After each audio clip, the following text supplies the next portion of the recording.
Bem-vindos, espectadores, eu sou o Sete, e hoje vou contar mais sobre uma lenda muito conhecida no Brasil. A lenda do lobisomem. Uma fera que vaga pela noite, uma pessoa amaldiçoada ou um ser físico ainda não descoberto pela ciência. Hoje trarei algumas informações sobre esses seres em nosso território. Então não se esqueça do like e vamos começar. Os lobisomens são figuras fascinantes, encontradas em várias culturas ao redor do mundo.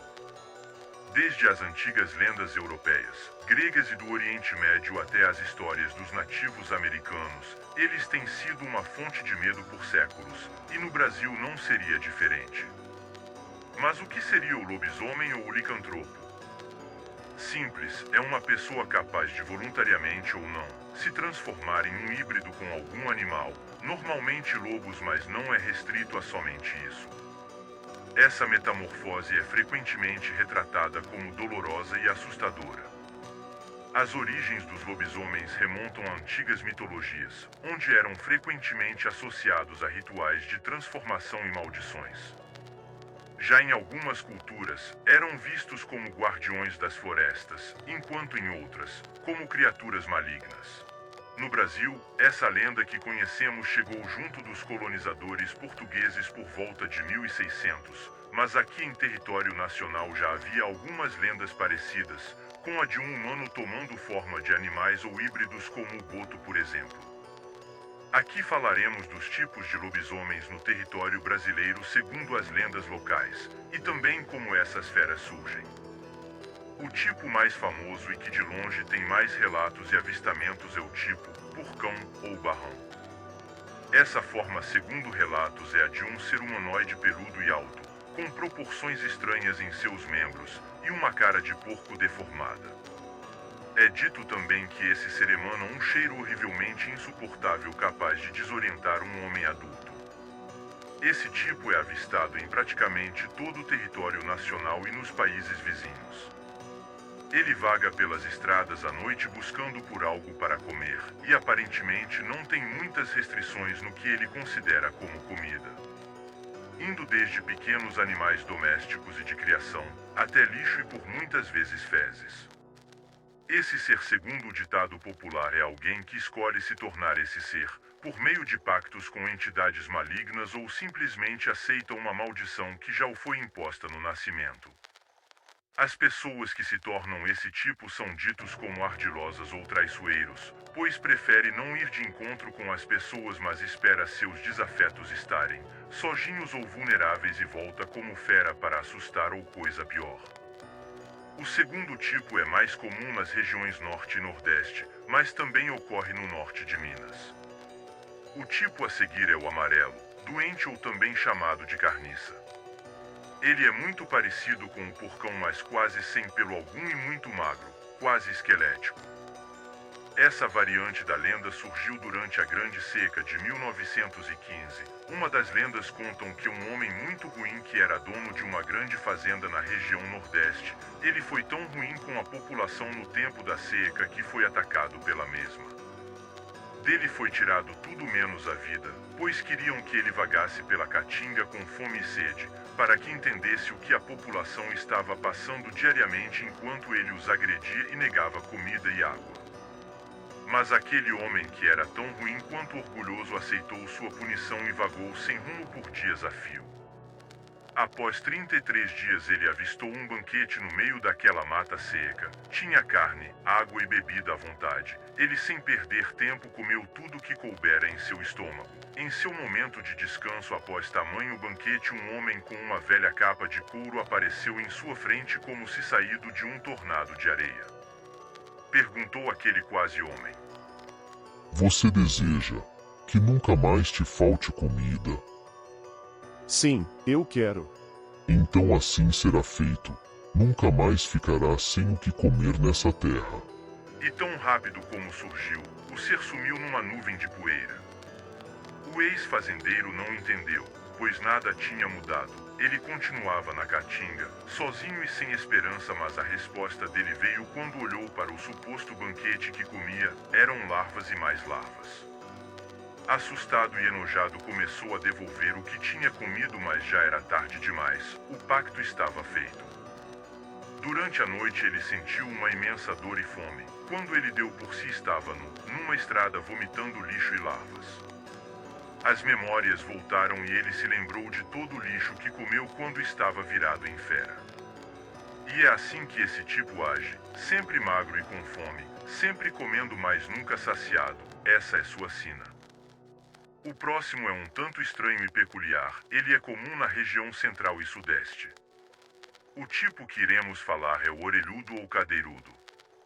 Esse é um ser alto, magro e com grandes orelhas caídas e pernas, como os antigos falam, quebradas. Ele anda trotando pelas estradas e é o mais medroso, pois na maioria dos relatos eles fogem quando avistados e evitam ao máximo chamar a atenção. É dito que, diferente dos porcões e carniças, que são parecidos com porcos, já esse é parecido com cachorros de rua ou algo entre cachorro e lebre. Talvez essa diferença regional tenha como motivo a forma de transformação mais comum no Brasil, que falarei mais para frente. Esse tipo, como todos os outros, tem um estranho apetite por filhotes de animais, mas principalmente por humanos. Muitos relatos contam que ele deixa de lado seu lado tímido em noites de quaresma onde existam crianças recém-nascidas. Os antigos dizem que deve-se batizar as crianças para que o cheiro seja disfarçado para esses seres.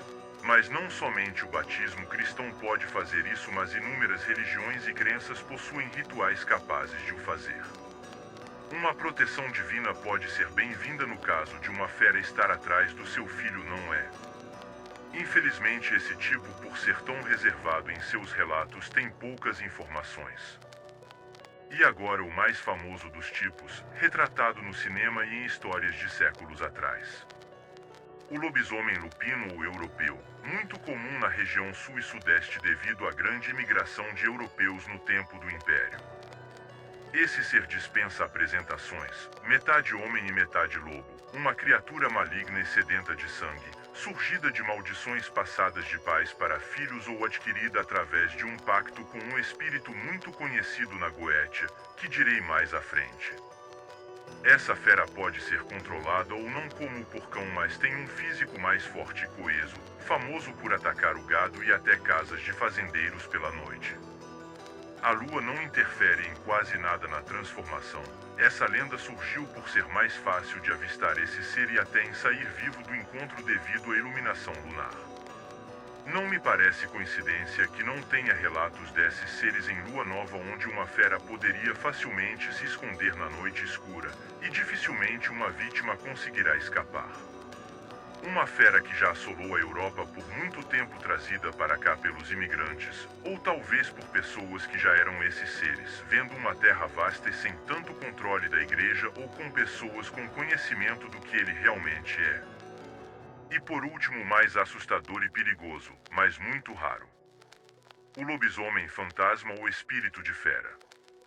As lendas contam que certos monstros são tão malignos e estão tão impregnados em magia e energias ruins que ele segue sua sina mesmo depois da morte, mas agora sem nenhum resquício de humanidade, só a fera sobrou.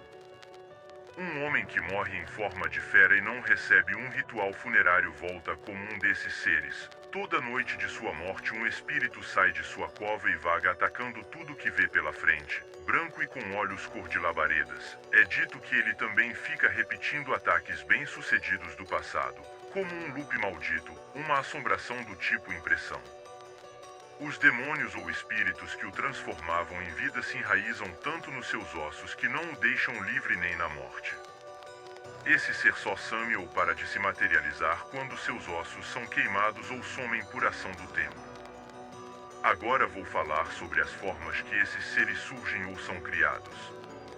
A forma mais famosa no folclore brasileiro é que o sétimo filho homem de uma sucessão de mulheres se torna a fera. Mas é uma grande bobagem, pois os relatos contam que não importa a ordem de nascimento, uma maldição de família que funciona como um gene recessivo só aparece uma vez a cada geração ou até mais raro que isso.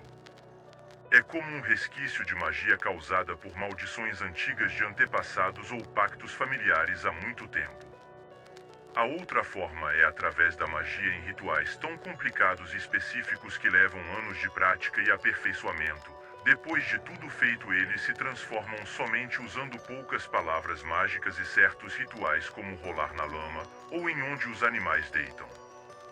Tem a terceira forma e mais perigosa. Num ritual de Goetia para Marbas, o demônio da selvageria, o magista deixa o seu círculo de proteção e adentra o círculo de invocação, ficando assim vulnerável a esse ser, podendo em uma ínfima chance ele ouvir o que você tem a dizer e te dando o dom, agregando um de seus espíritos serventes à alma do magista. Mas isso é tão improvável e tão arriscado que somente loucos ou desesperados o fazem.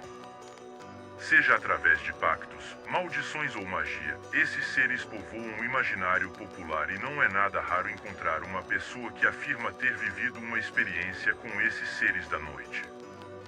E assim terminamos o vídeo. Se você gostou, não esqueça o seu like, se inscreva no canal para mais vídeos no futuro e até a próxima.